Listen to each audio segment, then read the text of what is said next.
Episode 12 at Footlocker, SACOM. Adjectives for Cambridge C1/C2.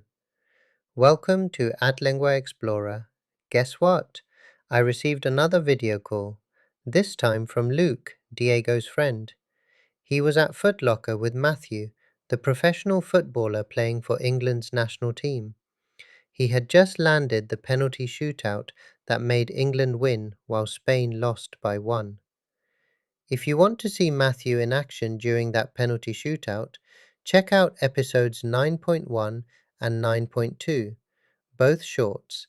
Professor Martz, look at this, Luke said, holding his phone toward the store.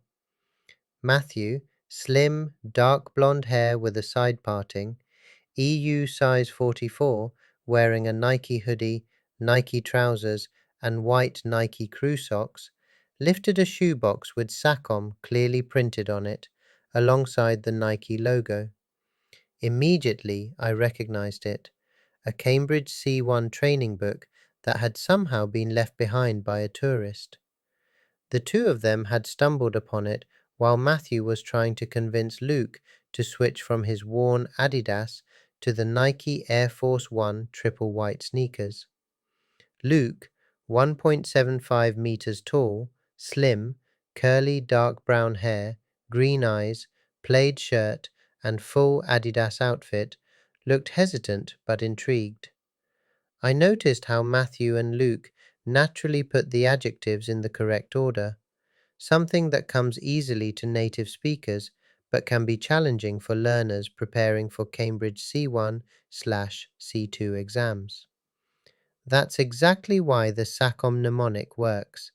It helps with lexical resource and grammatical accuracy.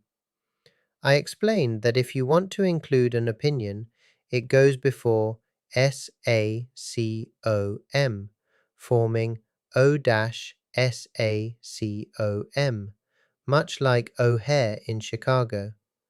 The mnemonic stands for size, age, color, origin, and material, and learners can use it to describe objects like the Nike AF1 sneakers. Luke pointed the camera toward the box again. Professor, look! It has a Cambridge task inside.